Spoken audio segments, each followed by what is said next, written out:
خب حسین بله.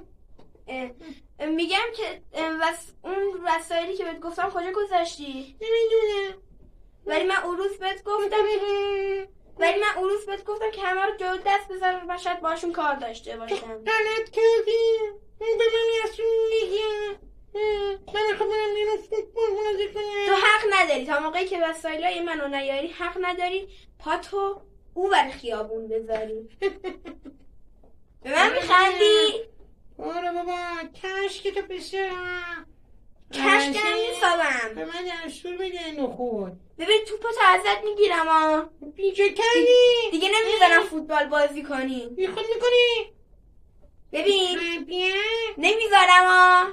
گم شو. اینجوری هم صحبت نکن. گوش کن.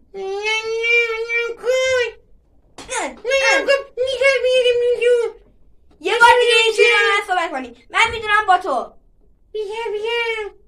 دوستات حالا کجان؟ به تو رفتی نداره. نگاه دوستات ازت توضیدنه. منم خوشم نمیاد خیافم. منم خوشم از تو نمیاد. هلو. اگه این ساعتی که همیشه دلت میخواست و بهت بدم چی؟ کو؟ این. برو بابا دروغ گو. تو به من نمیدی. یا این ساعت شنی که همیشه دوست داشتی باش بازی دروغ کنی. میگی نمیخوام. برج ایفل چی؟ نمیخوام. رینگ لایت چی؟ نمیخوام.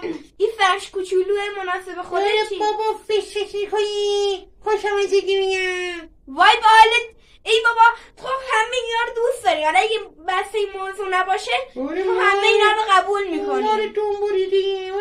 من مارم؟ آره. تو خیلی غلط و بیجا میکنی به من میگی مار. اینجا میخواد بخوابم. دوستان ماجرای ما رو دیدی که این دوست من وسایلمو بهم پس نداد. دیدی که خوابید.